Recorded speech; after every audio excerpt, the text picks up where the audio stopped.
Guys, did you get a little bit of an idea what gurgling and burbling I mean? Check this out.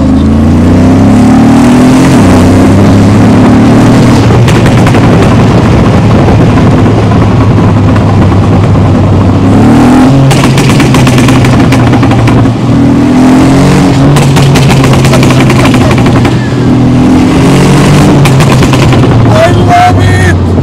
That's insane! This is the Mercedes G63 AMG. And this is your road companion Mario. I will review this car for you today. We're gonna test drive it. I will show you the exterior, the interior, and furthermore, I will tell you also why this is the #1 investment if we're talking about pre-owned cars. I will also show you what I love about this car and what I hate about this car. But one very important thing that nobody's talking about is I will also tell you why I removed the spare wheel from the trunk and why this should be also something you should do once you buy one of these. Without further ado, let's get started.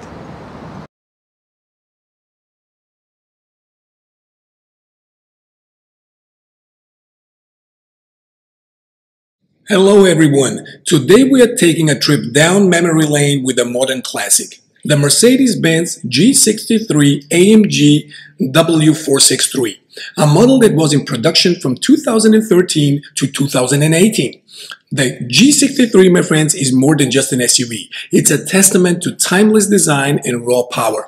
Right from the boxy aesthetics to the resonant rumble of the exhaust, the G63 is all about making its presence felt. Under the hood, we've got a 5.5-liter V8 B-turbo engine delivering a staggering 544 horsepower and 560 pound-feet of torque. From 2016, where there's a slight facelift, you even have 575 horsepower. This powerhouse of an SUV sprints from 0 to 60 miles per hour in a mere 5.4 seconds, but in real-world conditions, it's even faster than that. So guys, before we start the test drive, and telling you about the feeling, how it is to drive this car and how exciting, let me first make a sound check. That's crazy. I love it. I have the microphone here in my hands, so it gives you a better feeling by opening the door and doing this one.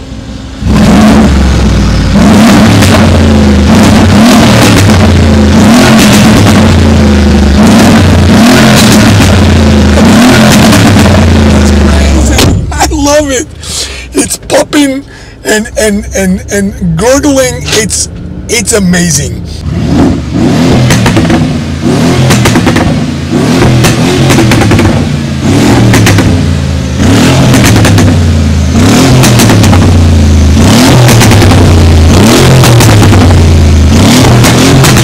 What you can expect from this car is simply endless fun. It drives like nothing else, so going in faster corners is a bit of like praying it will work out, because you have these balloonish tires, which I believe are totally outdated. Why?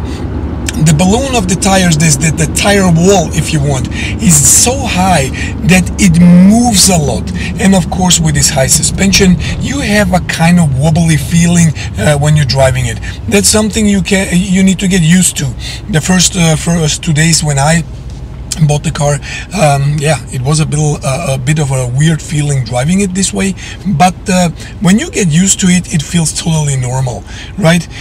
On the other hand, I was driving recently for a test drive the Porsche Cayenne Coupe, and oh my god, after driving daily the G-Class, it felt just too harsh, too sharp. It's not SUV driving at all. It's kind of a 911 on steroids, blown up to the size of an SUV. I don't say it's bad, it's a great car, but you don't have this SUV feeling. This is maybe one of the reasons why women love this car that much. So what else can I say? The gears, for example, you have here something that is also very weird, where you have to get used to. If you are driving the car in comfort mode, let me just switch to comfort mode. So you have the feeling of the engineer that made the program, that has written the program for the ECM, for this transmission, had a long party night yesterday, and he came to work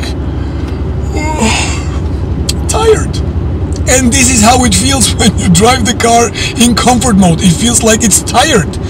Shifting goes to fourth or fifth gear while you're driving 15 miles an hour.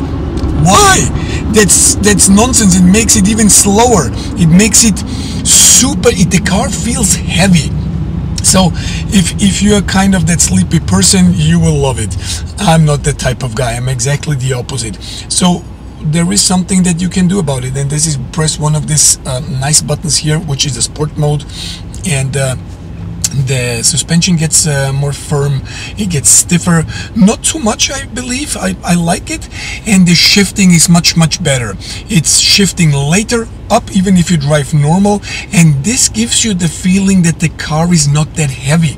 It drives very I don't want to say light feet because it's still a pretty heavy car, but compared to the comfort mode, it's more or less like an athletic guy, which makes it a lot of fun to drive. Also, what is of course very important for this baby here is the T-Rex, how I call this car here, is opening the valve exhaust. Not that we want that a T-Rex is opening the valve exhaust, because I believe once this T-Rex is farting, it will be like a tornado. We don't want to be close anyway when a T-Rex is here, but especially not when he's farting, if you ask me. So you have this popping sound all over the place, and if you want to have a crazy popping sound like on the racetrack, all you have to do is switch to manual mode, so you can change gears on the steering wheel, and then you can shift much later. The nice thing is when you, for example, drive and you rev the car up to 4,000 RPM in second gear or third gear, and then you release the foot from the gas, it starts shooting like a machine gun.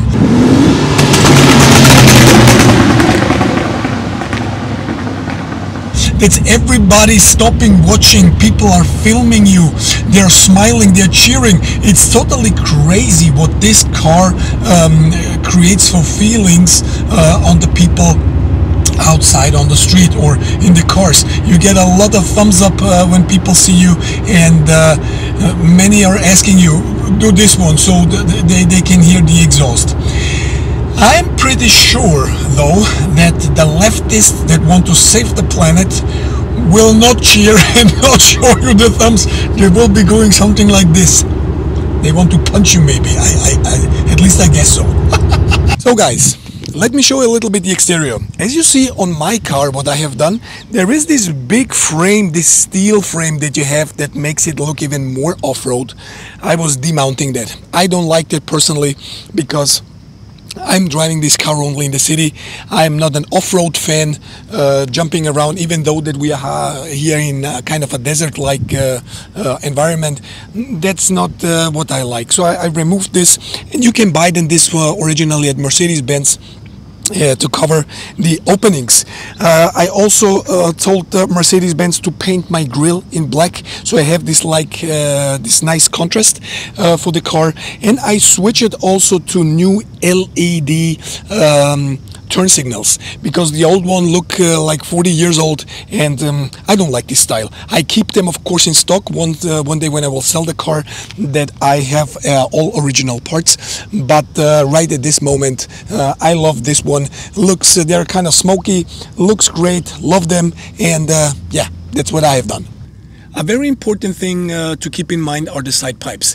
Although, as you remember before, the sound is insane. I would give even more than 10 points for the sound check. But what you have to keep in mind is, because this part here is made from metal and it helps you also entrance the car, it gets burning hot from the exhaust. I personally believe that Mercedes AMG could find a better spot than mounting the exhaust here.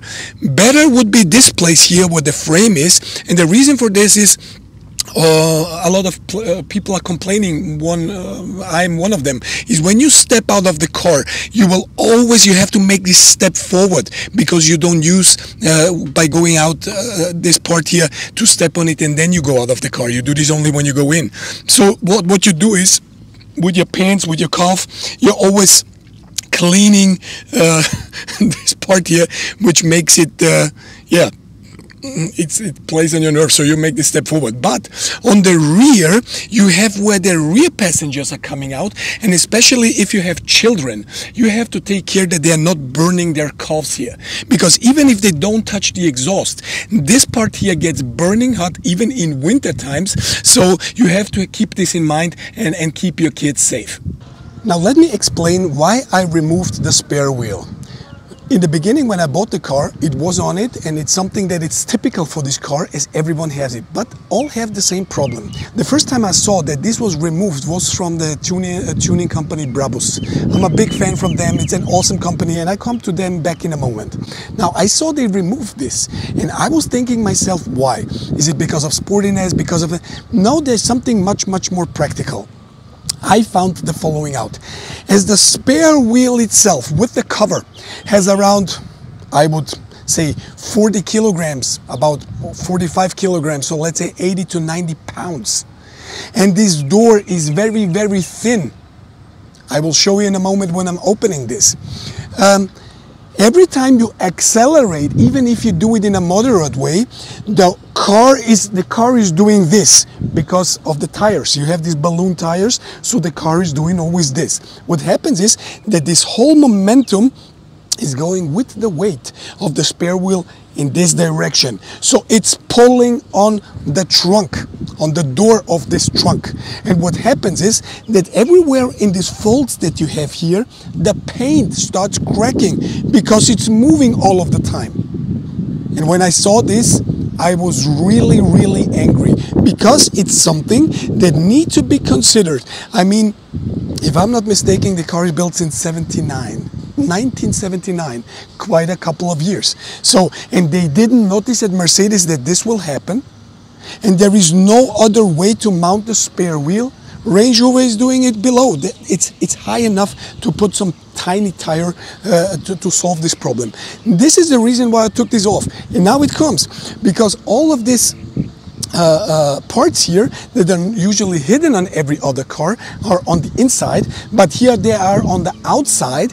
When the door get pushed by the weight of the wheel, when you accelerate, it does the same here, and so also here, and here starts the paint cracking.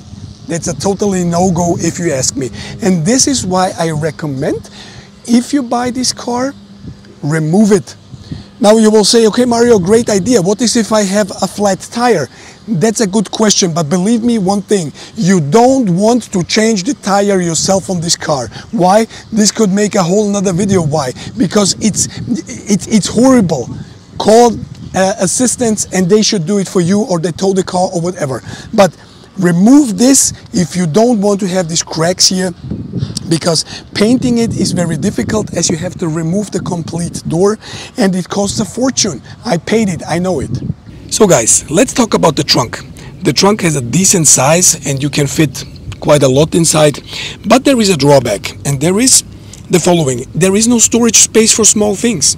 For example, I had to buy at IKEA this type of boxes, and the reason for that is that if you want to fit, for example, some paper towels inside, or some cleaner, right, in case a big bird is shitting on your car, on the window, and you want to clean it, where to put it? If you put it like this in the trunk, it will fly around forward, backward. And I really can't wrap my mind around it, why Mercedes didn't do that. And they didn't do it just on this model, they didn't do it in general. The new one is not that much better. So a suggestion from my side, what I would have done. This part here, as you see, it's quite higher than this surface here. This is where your wheel, your complete rim, your tire, everything is below this one. So the easiest fix would be to make here a net that is fixed on the back one here, on the back seat. So you have a net here where then I can fit paper towels or whatever I want to put inside. For example, also when I want to go to the groceries and have a bag with my food, where to put this? Here it will roll around, fly around, everything will fall out, and the same would be if I put it behind the rear seat, because there is no in the middle console, there is nothing, something that was a little bit higher like in the classic sedans, where you can fix somehow the bag inside. It will also fall around. I think that's a pretty bad solution that Mercedes was offering here. I'm sure you remember that I told you the car doesn't have any cup holders in the front.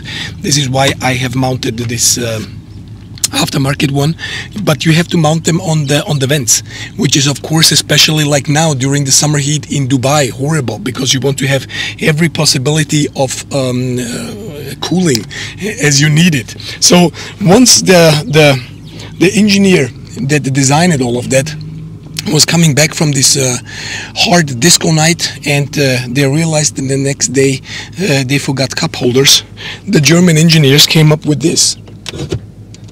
Do you see that? Let me bring the camera closer. You won't believe that. This is the cup holder. The cup holder that looks like a basketball net. One of the weirdest thing I saw in my entire life. This is the solution for the point where they forgot the cup holders and they expect you to put here inside. The question is, what can I put here inside? Even a Red Bull would be too big for this one. And what about the rear passengers? Well, the headrest is pretty decent. I'm 1.80 meters and I have enough space for my head. But as you can see, there is not pretty much leg room for your knees. So if I would be 6 feet, I would have a hard time, or the guy in front has to roll about, I don't know, 5 inches more in front, which is also a bit weird for such a big car. On the other hand, you have also here an ashtray. Nowadays, where nobody more is smoking, or smoking is that expensive, I don't know, but it is what it is. You have the sound system here.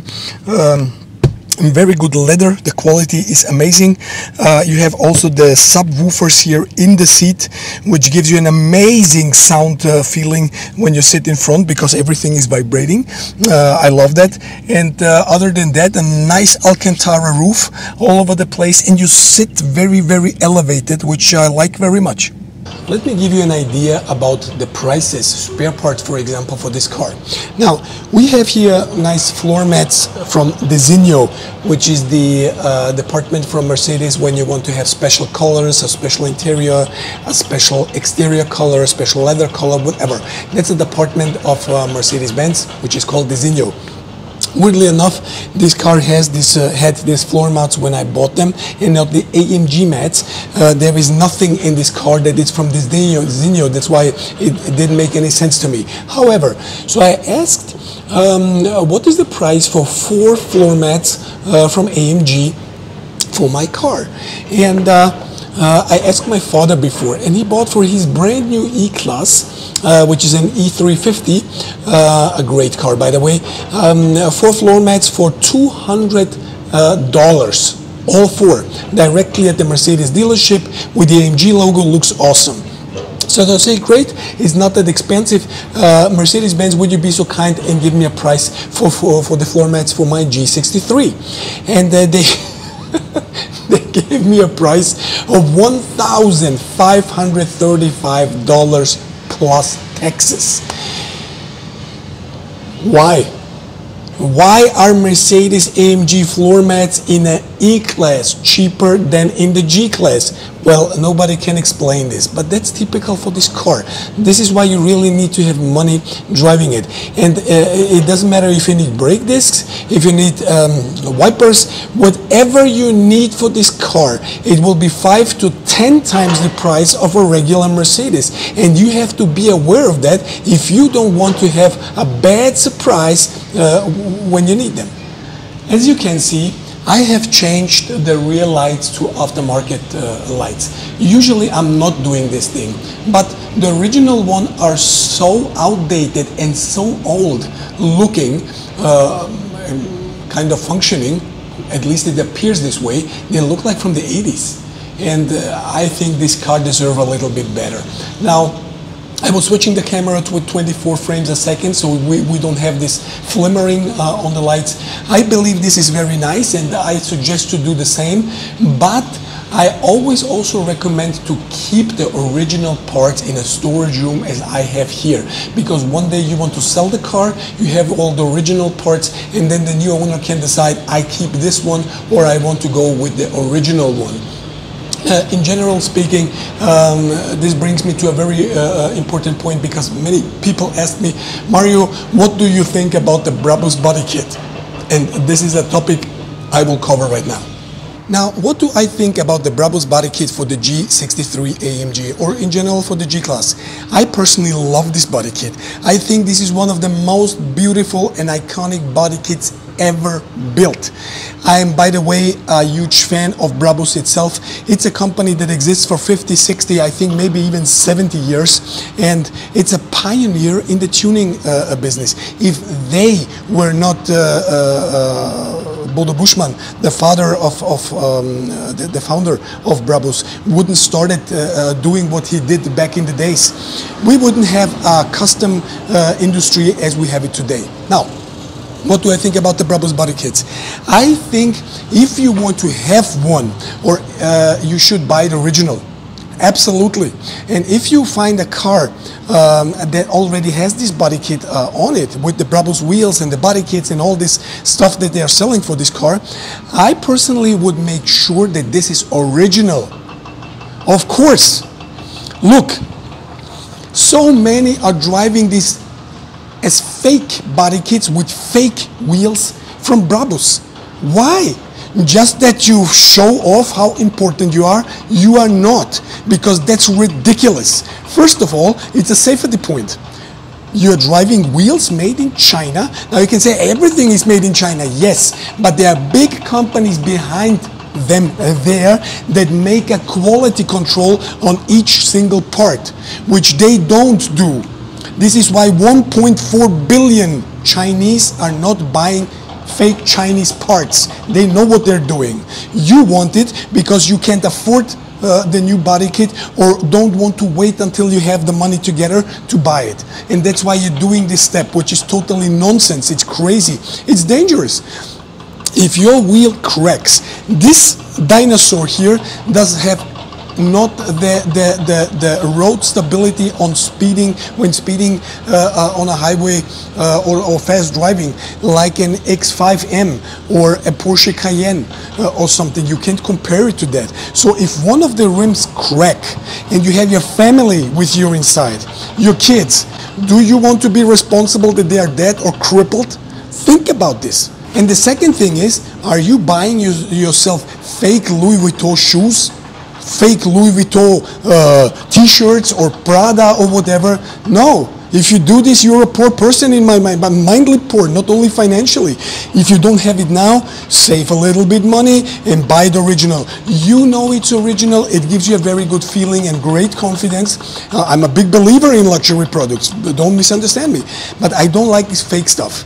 So I hope that this video gave you a very good idea. What do you have to expect buying one of these cars?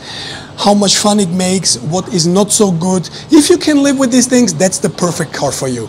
But what do you have to risk?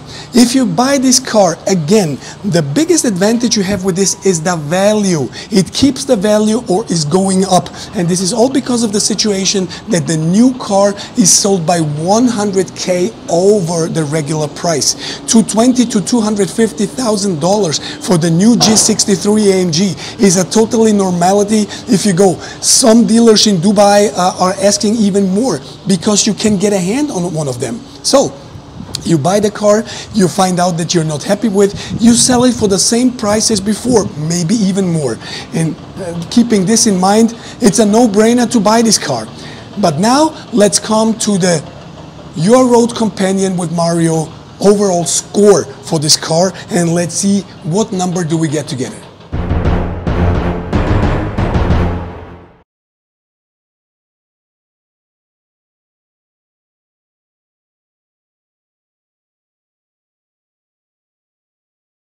This is a no-brainer.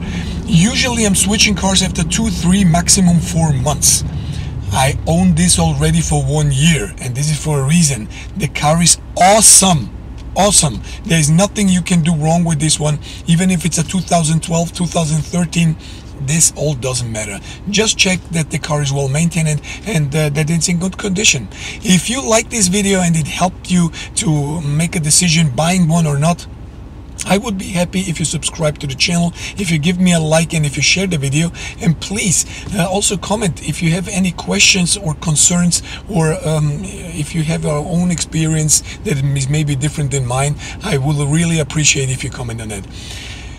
To this point, I have to say there's nothing more to say at this video. You will see me very soon in another one. And yeah, stay tuned. Have a great time. Till then, take care. Bye.